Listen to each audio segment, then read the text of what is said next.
ಬಳ್ಳಾರಿ ಜಿಲ್ಲೆಯಲ್ಲಿ ಕೇವಲ ಗುಡ್ಡಗಾಡುಗಳು, ಗಣಿಗಾರಿಕೆ, ಬಿಸಿಲು ಇವುಗಳಿಂದಲೇ ಹೆಚ್ಚು ಪ್ರಖ್ಯಾತಿ ಪಡೆದಿದೆ ಎನ್ನುತ್ತಾರೆ ಕೆಲವರು. ಇದರ ನಡುವೆ ನಮ್ಮ ಬಳ್ಳಾರಿ ಜಿಲ್ಲೆಯಲ್ಲಿ ಹಲವು ಐತಿಹಾಸಿಕ ಧಾರ್ಮಿಕ ದೇವಸ್ಥಾನಗಳಿದ್ದು ಹೆಚ್ಚಾಗಿ ಜನಸಂಚಾರ ಇಲ್ಲದೇ ಇರುವುದರಿಂದ ಈ ಪ್ರದೇಶಗಳ ಬಗ್ಗೆ ಹೆಚ್ಚಿನ ಮಾಹಿತಿ ಇಲ್ಲ ಎನ್ನುತ್ತೇವೆ ನಾವು.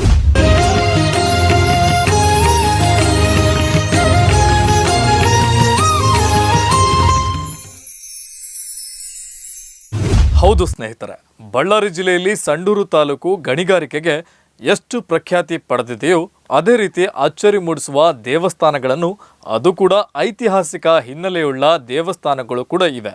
ಅವುಗಳ ಪರಿಚಯ ಮಾಡಿಸಿಕೊಡ್ತೀನಿ ನೋಡಿ.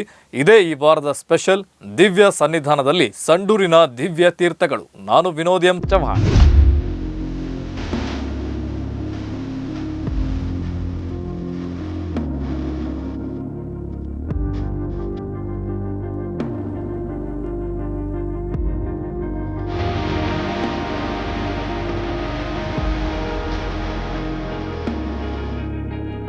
ಕಣ್ಣು ಹಾಯಿಸಿದಷ್ಟು ದೂರ ಹಚ್ಚ ಹಸಿರಿನ ಕಾಡು, ಲೋಹಾದ್ರಿ ಬೆಟ್ಟಗಳ ಸಾಲು. ಇಲ್ಲಿರುವ ಪ್ರಕೃತಿಯ ರಮಣೀಯ ತಾಣಗಳು ಒಂದಾ ಎರಡ. ಈ ಹಸಿರು ತಾಣಗಳ ನಡುವೆ ಕಾಣಸಿಗುತ್ತವೆ ಪವಿತ್ರ ಕ್ಷೇತ್ರಗಳು ಮತ್ತು ಪುಣ್ಯತೀರ್ಥಗಳು. ಪುರಾಣಗಳ ಪ್ರಕಾರ ಭರತ ಭೂಮಿಯಲ್ಲಿ ಒಟ್ಟು 108 ತೀರ್ಥಗಳಿದ್ದು ಅವುಗಳ ಪೈಕಿ 9 ಪುಣ್ಯತೀರ್ಥಗಳು ಸಂಡೂರಿನ ಸುತ್ತಮುತ್ತಲೇ ಇರುವುದು ಅಚ್ಚರಿಯ ಸಂಗತಿ. ಅವುಗಳ ಪೈಕಿ ಭೈರವ ತೀರ್ಥ, ಭೀಮಾ ತೀರ್ಥ ಹಾಗೂ ಹರಿಶಂಕರ ತೀರ್ಥ ಬಹುಮುಖ್ಯವಾದವುಗಳು. ನಾವು ಮೊದಲು ಪ್ರಯಾಣ ಬೆಳೆಸಿದ್ದು ಭೈರವ ತೀರ್ಥದ ಕಡೆಗೆ. ಭೈರವ ಅಂದರೆ ಶಿವನ ಉಗ್ರರೂಪ. ದುಷ್ಟ ಶಿಕ್ಷಕ, ಶಿಷ್ಟ ರಕ್ಷಕನಾದ ಶಿವನು ಉಗ್ರರೂಪ ತಾಳಿ ರಾಕ್ಷಸನ ಸಂಹಾರಕ್ಕೆ ಅವತಾರವೆತ್ತಿ ಬಂದ ಮಹಾಕ್ಷೇತ್ರ. ಇದುವೇ ಭೈರವ ತೀರ್ಥ.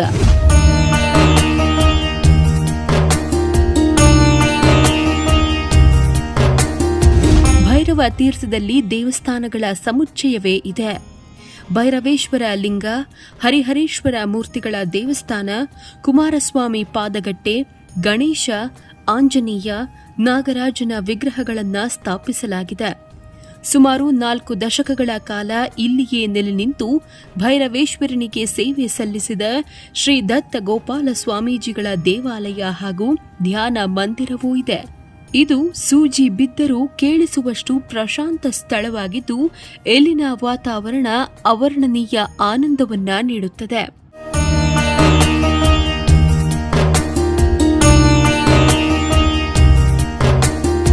ಭೈರವ ತೀರ್ಥದಲ್ಲಿ ಒಂದು ನೀರಿನ ಕೊಳವಿದ್ದು ಅದು ಎತ್ತರದ ಬೆಟ್ಟದ ಒಂದು ಬದಿಯ ನೈಸರ್ಗಿಕ ಗುಹೆಯೊಳಗಡೆ ಇರುವುದು ವಿಶೇಷವಾಗಿದೆ. ಈ ನೀರು ಅತ್ಯಂತ ಪವಿತ್ರವಾಗಿದ್ದು ಇದನ್ನು ಸೇವಿಸಿದರೆ ಅಥವಾ ತಲೆಯ ಮೇಲೆ ಪ್ರೋಕ್ಷಣೆ ಮಾಡಿಕೊಂಡರೆ ಪಾಪಗಳೆಲ್ಲವೂ ಪರಿಹಾರವಾಗುತ್ತವೆ ಹಾಗೂ ಚರ್ಮ ವ್ಯಾಧಿಗಳು ಗುಣವಾಗುತ್ತವೆ ಎಂಬ ನಂಬಿಕೆಯಿದೆ. ಈ ಕೊಳದ ನೀರು ವರ್ಷದ ಎಲ್ಲ ಕಾಲದಲ್ಲಿಯೂ ನಿರಂತರವಾಗಿ ಹರಿದು ಬರುತ್ತಲೇ ಇರುತ್ತದೆ. ಮಳೆಗಾಲದಲ್ಲಂತೂ ಜಲಧಾರೆ ಉಕ್ಕಿ ಹರಿಯುತ್ತದೆ. ಈ ಕೊಳದ ನೀರು ಅತ್ಯಂತ ತಿಳಿಯಾಗಿದ್ದು ತಳದಲ್ಲಿರುವ ಒಂದು ನಾಣ್ಯವೂ ಸಹ ಅತ್ಯಂತ ಸ್ಪಷ್ಟವಾಗಿ ಕಾಣುವುದು ಅಚ್ಚರಿ ಮೂಡಿಸುತ್ತದೆ.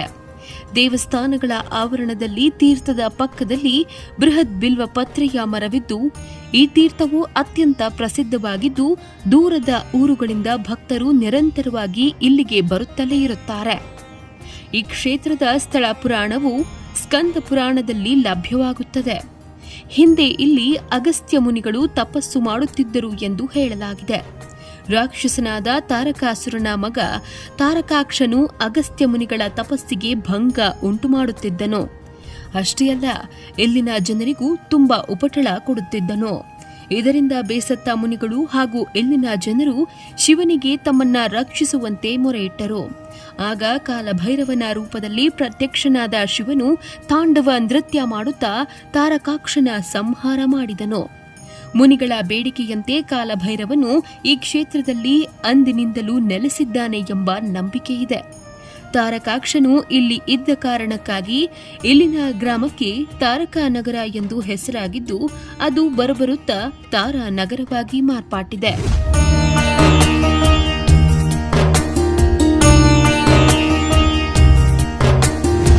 ಬಳ್ಳಾರಿಯಿಂದ ಸುಮಾರು 42 ಕಿಲೋಮೀಟರ್, ಸಂಡೂರಿನಿಂದ ಕೇವಲ 17 ಕಿಲೋಮೀಟರ್, ತೋರಣಗಲ್ಲಿನಿಂದ 11 ಕಿಲೋಮೀಟರ್ ದೂರದಲ್ಲಿರುವ ಭೈರವ ತೀರ್ಥ ಕ್ಷೇತ್ರಕ್ಕೆ ಸ್ವಂತ ವಾಹನ ಇದ್ದಲ್ಲಿ ತುಂಬಾ ಅನುಕೂಲ. ಅಥವಾ ಹೆಚ್ಚಿನ ಜನ ಇದ್ದಲ್ಲಿ ತಾರಾನಗರದ ಮೂಲಕ ಆಟೋ ಅಥವಾ ಬಾಡಿಗೆ ವಾಹನವನ್ನ ಮಾಡಿಕೊಂಡು ಹೋಗಬಹುದಾಗಿದೆ. ತೋರಣಗಲ್ಲು ಈ ಕ್ಷೇತ್ರ ತಲುಪಲು ಹತ್ತಿರದ ರೈಲು ನಿಲ್ದಾಣ. ನಿತ್ಯಾನಂದ ಸ್ವಾಮೀಜಿಯ ಶಿಷ್ಯರಾಗಿ ಸಾಲಿಗ್ರಾಮ ಸ್ವಾಮೀಜಿಗಳಿಂದ ದೀಕ್ಷೆ ಪಡೆದು ದೇಶ ಪರ್ಯಟನೆ ಮಾಡುತ್ತಾ ಕಾಲಭೈರವೇಶ್ವರನ ದಿವ್ಯ ಸಾನ್ನಿಧಾನಕ್ಕೆ ಬಂದು ಇಲ್ಲಿ ನೆಲೆ ನಿಂತು ಕ್ಷೇತ್ರವನ್ನ ಅಭಿವೃದ್ಧಿಗೊಳಿಸಿದ್ದಾರೆ ಶ್ರೀದತ್ತ ಗೋಪಾಲ ಸ್ವಾಮೀಜಿಯವರು. ಇನ್ನು ಈ ಕ್ಷೇತ್ರದ ಬಗ್ಗೆ ಹೆಚ್ಚಿನ ಮಾಹಿತಿ ನೋಡುವುದಾದರೆ, ಈ ಕ್ಷೇತ್ರದ ಪುನರುಜ್ಜೀವನ ಮಾಡಿದ ದತ್ತ ಗೋಪಾಲ ಸ್ವಾಮೀಜಿ ಅವರ ಕೊಡುಗೆ ಅಪಾರವಾದದ್ದು. ಅವರ ಜೀವನದ ಬಗ್ಗೆ ಒಂದಿಷ್ಟು ಮಾಹಿತಿಯನ್ನ ತಿಳಿಯೋಣ ಬನ್ನಿ.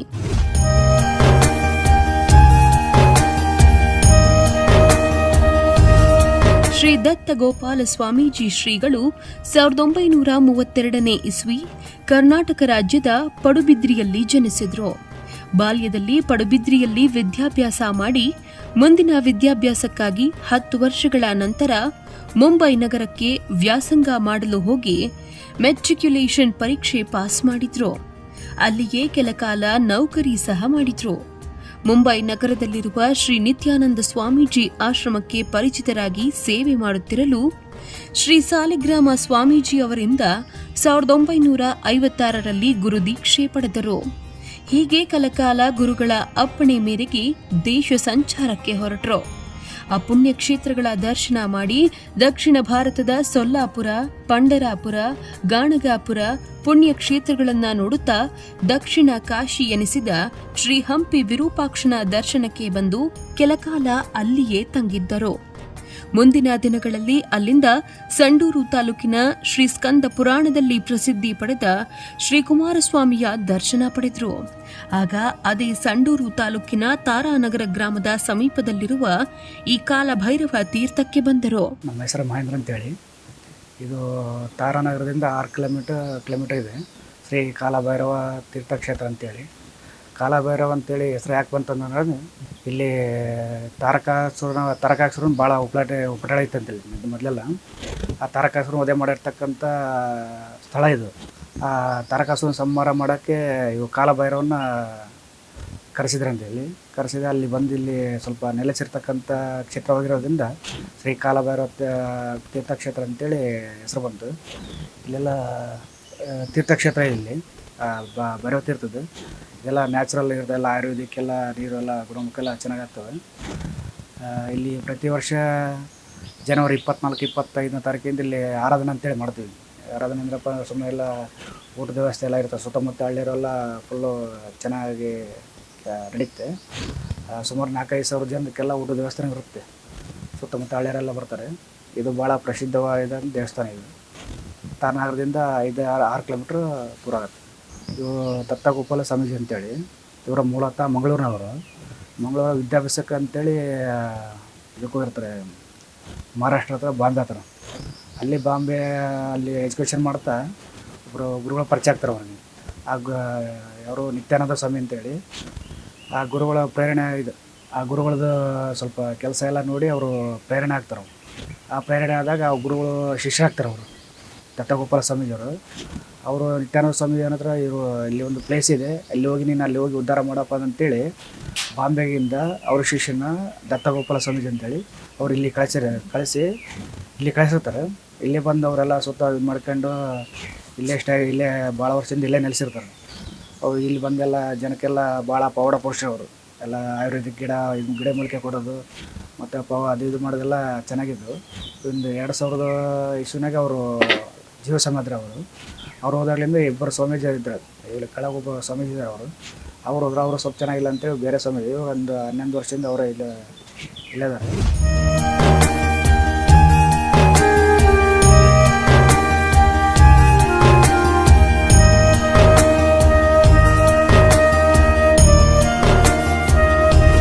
ಕ್ಷೇತ್ರವು ಸ್ವಾಮೀಜಿಯವರಿಗೆ ಸಮಾಧಾನ, ನೆಮ್ಮದಿ ತಂದು ಸಂಪೂರ್ಣ ಬದುಕಿನ ನೆಲೆಯಾಗಿ ಇದನ್ನೇ ಆರಿಸಿಕೊಂಡರು.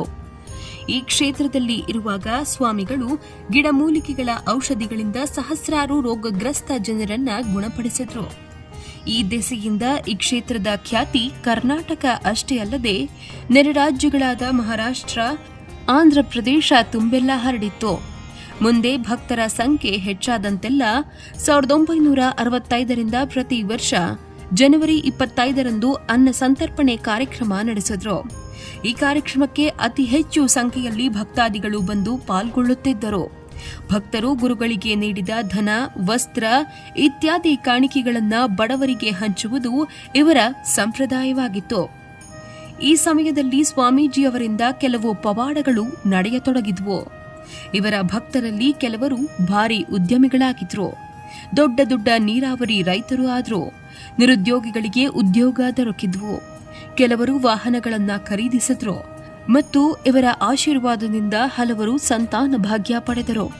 ಈ ರೀತಿಯಲ್ಲಿ ಹಲವಾರು ಪವಾಡಗಳನ್ನ ಮೆರೆದು ಪವಾಡ ಪುರುಷರೆನಿಸಿದ್ದಾರೆ. 2000ನೇ ಇಸವಿಯಲ್ಲಿ ಶ್ರೀ ದತ್ತ ಗೋಪಾಲ ಸ್ವಾಮೀಜಿಯವರು ಶಿವೈಕ್ಯರಾದರು. ತಾರಾನಗರದ ನಾರಿಹಳ್ಳ ಜಲಾಶಯದ ಪಕ್ಕದಲ್ಲಿ ಶ್ರೀ ಸ್ವಾಮೀಜಿಯವರ ಗದ್ದುಗೆ ನಿರ್ಮಾಣವಾಗಿದೆ. ಇಂದಿಗೂ ಶ್ರೀ ದತ್ತ ಗೋಪಾಲ ಸ್ವಾಮೀಜಿಯವರು ಆಶೀರ್ವದಿಸಿದ ಔಷಧಿಗಳನ್ನು ಪಡೆಯಲು ದೂರ ದೂರದ ಊರುಗಳಿಂದ ರೋಗಿಗಳು ಬರ್ತಾರೆ. ಅವರಿಗೆ ಉಚಿತವಾಗಿ ಔಷಧಿಗಳನ್ನು ಪೂರೈಸಲಾಗುತ್ತಿದೆ ಎಂಬುದು ಇಲ್ಲಿನ ವಿಶೇಷವಾಗಿದೆ. ಈ ಭೈರವ ತೀರ್ಥ ಸಂಡೂರು ಜಿಲ್ಲೆಯ ತಾರಾನಗರದಿಂದ 6 ಕಿಲೋಮೀಟರ್ ದೂರದಲ್ಲಿದೆ.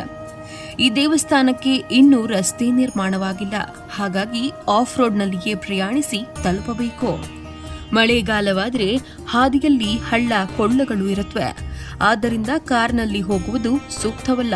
ಟೂ ವೀಲರ್ನಲ್ಲಿ ಹೋಗುವುದು ಸೂಕ್ತ. ಅರಣ್ಯ ಮಾರ್ಗವಾದ್ದರಿಂದ ಕಾಡು ಪ್ರಾಣಿಗಳ ಬಗ್ಗೆ ಎಚ್ಚರಿಕೆ ವಹಿಸಬೇಕು. ಚಿರತೆ, ಕರಡಿಗಳು ಇಲ್ಲಿ ಸರ್ವೇ ಸಾಮಾನ್ಯ. ತಾರಾನಗರದಿಂದ ಹೊರಟ್ರೆ ಹಸಿರು ಹೊಲಗಳನ್ನ ದಾಟಿ ಅರಣ್ಯ ಮಾರ್ಗದಲ್ಲಿ ಹೋಗುವುದು ತುಂಬಾ ಚೇತೋಹಾರಿ ಅನುಭವವಾಗುತ್ತದೆ.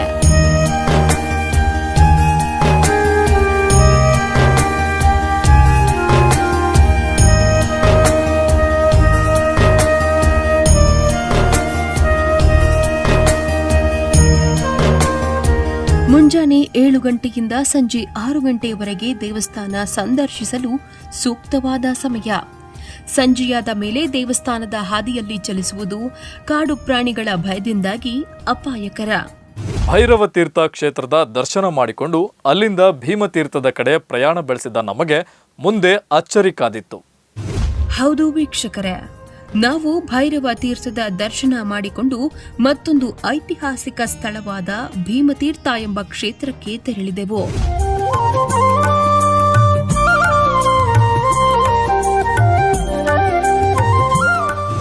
ತಾರಾನಗರದಿಂದ ಸಂಡೂರು ಪಟ್ಟಣಕ್ಕೆ ಪ್ರವೇಶಿಸುವ ಮುನ್ನ ಬಲಭಾಗದಲ್ಲಿ ಬರುವ ಹೊಸಪೇಟೆ ಬೈಪಾಸ್ ರಸ್ತೆಯಲ್ಲಿ ಸಾಗಿದೆವು.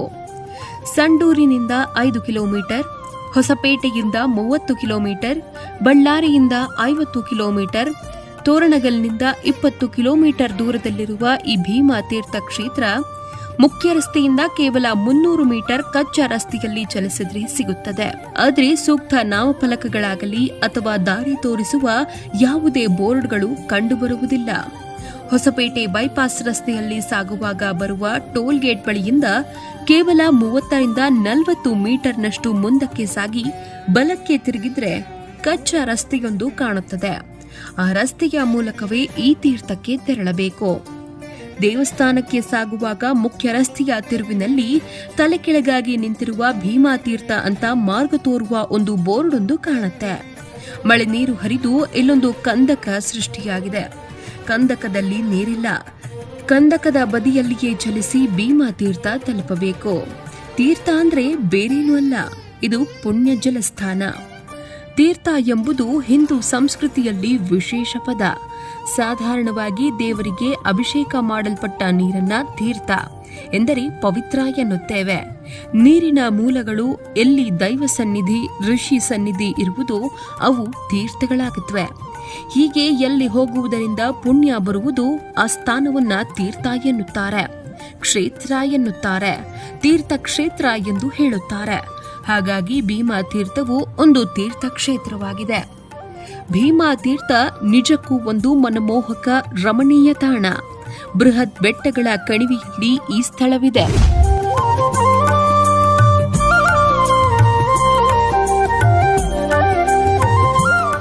ಕಾಲವೆಂಬ ಶಿಲ್ಪಿ ಕಡೆದ ಬೃಹತ್ ಬಂಡೆಗಳು, ನಾನಾ ಆಕೃತಿಯ ಕಲ್ಲುಗಳು, ಸುತ್ತಣ ಹಸಿರು ಗಿರಿ ಶಿಖರಗಳು ನೋಡುಗರನ್ನ ಮಂತ್ರ ಮುಗ್ಧಗೊಳಿಸುತ್ತವೆ.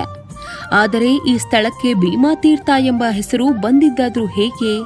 ಅದಕ್ಕೊಂದು ಕುತೂಹಲಕಾರಿ ಕಥೆಯೇ ಇದೆ. ಮಹಾಭಾರತದ ಸಮಯದಲ್ಲಿ ಪಾಂಡವರು ವನವಾಸದಲ್ಲಿದ್ದಾಗ ಈ ಸ್ಥಳಕ್ಕೆ ಬಂದಿದ್ರಂತೆ. ಆಗ ಅವರಿಗೆ ಬಾಯಾರಿಕೆಯಾಯಿತು. ಆದರೆ ಸುತ್ತಲೂ ಎಲ್ಲೂ ನೀರು ದೊರೆಯಲಿಲ್ಲ. ಆಗ ಭೀಮನು ತನ್ನ ಗದೆಯಿಂದ ಇಲ್ಲಿನ ಬೆಟ್ಟದ ಮೇಲೆ ಪ್ರಹಾರ ಮಾಡಿದ್ನಂತೆ. 100 ಆನೆಗಳ ಬಲದ ಭೀಮನ ಗದೆಯ ಹೊಡೆತಕ್ಕೆ ಬೆಟ್ಟದಲ್ಲಿ ಒಂದು ಹೊಂಡ ನಿರ್ಮಾಣವಾಯಿತು. ಹೊಂಡದೊಳಗೆ ನೀರು ಉಕ್ಕಿ ಹರಿಯಿತು. ಅದೇ ಈ ಭೀಮಾ ತೀರ್ಥ.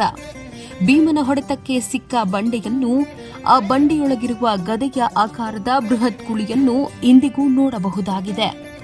ಇದರಿಂದ ಮಹಾಭಾರತದ ಕೆಲ ಸನ್ನಿವೇಶಗಳು ನಮ್ಮ ಬಳ್ಳಾರಿ ಜಿಲ್ಲೆಯಲ್ಲಿಯೂ ನಡೆದಿವೆ ಎಂಬುದಕ್ಕೆ ಇವು ಉದಾಹರಣೆಗಳಾಗಿವೆ.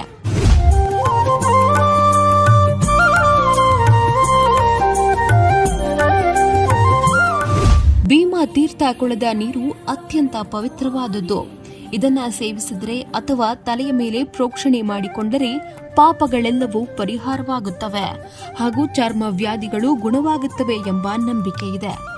ಈ ಕೊಳದ ನೀರು ವರ್ಷದ ಎಲ್ಲಾ ಕಾಲದಲ್ಲಿಯೂ ನಿರಂತರವಾಗಿ ಹರಿದು ಬರುತ್ತಲೇ ಇರುತ್ತದೆ. ಈ ಸ್ಥಳದಲ್ಲಿ ಆಂಜನೇಯನ ದೇವಸ್ಥಾನವಿದೆ.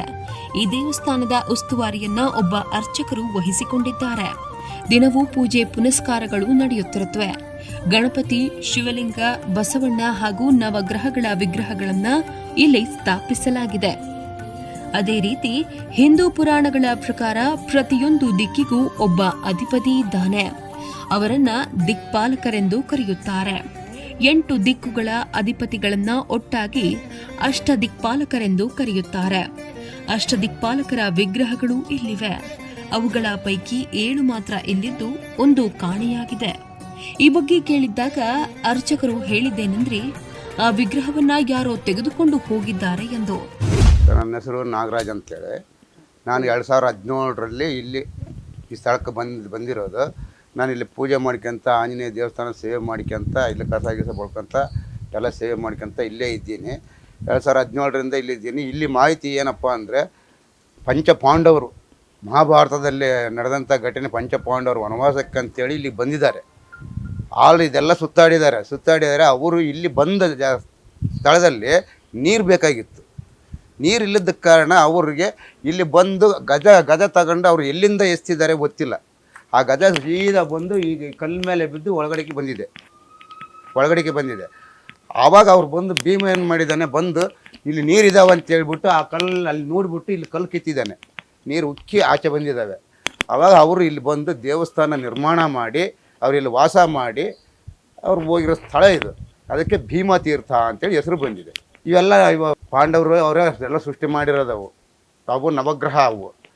ಅದು ಆ ಗಣೇಶ, ಇದು ನಂದಿ, ಈಶ್ವರ. ಶಿವನ ಲಿಂಗನ ಕಿತ್ಬಿಟ್ಟಿದ್ದಾರೆ. ಅವಾಗ ಕಿತ್ತು ಬೇಯಿಸ್ಬಿಟ್ಟಿದ್ದಾರೆ. ಅದಕ್ಕೆ ಕಲ್ಲನ್ನು ತಗೊಂಬಂದು ಅಲ್ಲಿ ಪ್ರತಿಷ್ಠಾಪನೆ ಮಾಡಿದ್ದಾರೆ. ಅದು ಒಂಥರ ಲಿಂಗ ಥರನೇ ಇರೋದ್ರಿಂದ ಪ್ರತಿಷ್ಠಾಪನೆ ಮಾಡಿದ್ದಾರೆ.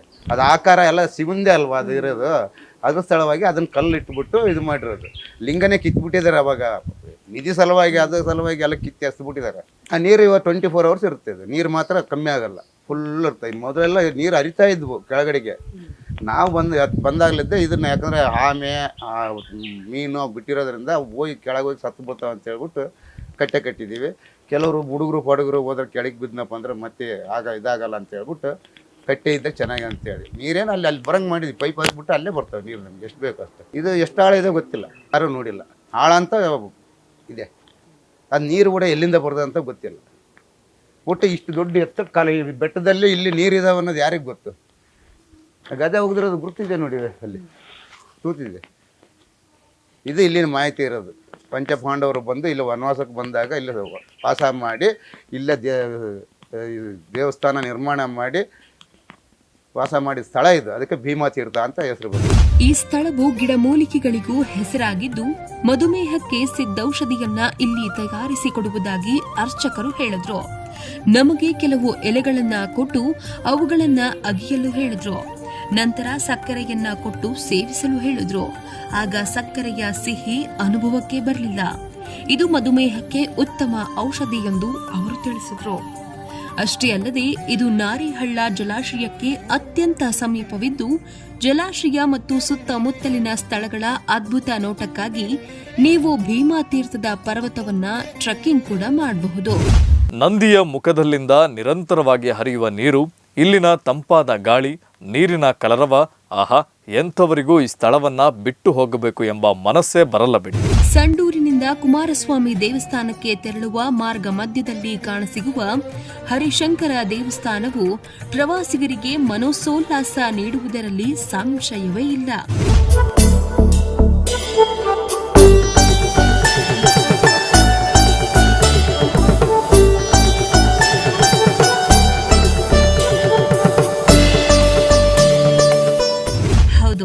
ನಾವು ಕೊನೆಯದ್ದಾಗಿ ಹರಿಶಂಕರ ತೀರ್ಥಕ್ಕೆ ಹೋದೆವು. ಹರಿಶಂಕರ ದೇವಸ್ಥಾನದಲ್ಲಿ ವಾಹನದಿಂದ ಇಳಿಯುತ್ತಿದ್ದಂತೆ ನಿರಂತರವಾಗಿ ಹರಿಯುವ ನೀರಿನ ಸದ್ದು ನಮ್ಮನ್ನ ಸ್ವಾಗತಿಸಿತು. ಒಂದು ಪೈಪ್ನ ಮುಖಾಂತರ ಬರುವ ನೀರು ನಂದಿಯ ಮುಖದ ಸಣ್ಣ ರಂಧ್ರದ ಮೂಲಕ ಕಲ್ಯಾಣಿ ಅಥವಾ ದೇವಾಲಯದ ನೀರಿನ ತೊಟ್ಟಿಗೆ ಬೀಳುತ್ತದೆ. ಆದರೆ ಈ ನೀರಿನ ಬಗ್ಗೆ ಇರುವ ನಿಗೂಢತೆ ಆಸಕ್ತಿದಾಯಕವಾಗಿದೆ. ಸುಡು ಬೇಸಿಗೆಯ ಸಮಯದಲ್ಲಿಯೂ ವರ್ಷದ ಪ್ರತಿ ದಿನವೂ ನೀರು ನಿರಂತರವಾಗಿ ಹರಿಯುತ್ತಲೇ ಇರುತ್ತದೆ. ಆದರೆ ಇಲ್ಲಿವರೆಗೆ ನೀರಿನ ಮೂಲ ಕಂಡುಹಿಡಿಯಲು ಯಾರಿಂದಲೂ ಸಾಧ್ಯವಾಗಿಲ್ಲ. ಈ ನೈಸರ್ಗಿಕ ಖನಿಜಯುಕ್ತ ನೀರು ಈ ಪ್ರದೇಶದ ಅತ್ಯಂತ ಸಿಹಿಯಾದ ನೀರು ಎಂದು ಸ್ಥಳೀಯರು ಹೇಳ್ತಾರೆ. ಇದು ತಕ್ಷಣವೇ ಪುನಶ್ಚೇತನ ನೀಡುತ್ತೆ ಎಂಬುದು ನಮಗೂ ಅನುಭವವಾಯಿತು.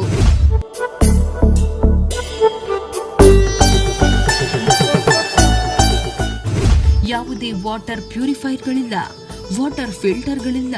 ತುಂಬಾ ನೈಸರ್ಗಿಕ ಮತ್ತು ಶ್ರೇಷ್ಠವಾದ ಪವಿತ್ರವಾದ ನೀರು ಇಲ್ಲಿ ದೊರೆಯುತ್ತದೆ. ಈ ನೀರನ್ನ ಕುಡಿಯಲು ಯೋಚನೆ ಮಾಡುವ ಅವಶ್ಯಕತೆಯೇ ಇಲ್ಲ. ಈ ಪವಿತ್ರ ನೀರು ರೋಗಗಳನ್ನ ಗುಣಪಡಿಸುವ ಔಷಧಿ ಗುಣಗಳನ್ನ ಹೊಂದಿದೆ ಎಂದು ಹೇಳಲಾಗುತ್ತದೆ. ಅನೇಕ ರೋಗಗಳಿಗೆ ರಾಮಬಾಣ ಎಂದು ನಂಬಿಕೆ ಇದೆ. ಇಲ್ಲಿ ಒಂದು ಚಿಕ್ಕದಾದ ಹರಿಶಂಕರನ ದೇವಾಲಯ ಇದೆ. ಸಮೀಪದಲ್ಲಿ ಈ ಹಿಂದೆ ಗಣಿಗಾರಿಕೆ ನಡೆದಿದ್ದರಿಂದ ಹರಿಶಂಕರ ತೀರ್ಥದ ನೀರು ಕೆಂಪು ಬಣ್ಣಕ್ಕೆ ತಿರುಗಿತ್ತು. ನೀರಿನಲ್ಲಿ ಕಬ್ಬಿಣದ ಅದಿರಿನ ಅಂಶ ಸೇರಿತ್ತು ಎಂದು ಸ್ಥಳೀಯರು ಹೇಳುತ್ತಾರೆ. ಆದರೆ ಈಗ ಆ ಸಮಸ್ಯೆ ಇಲ್ಲ.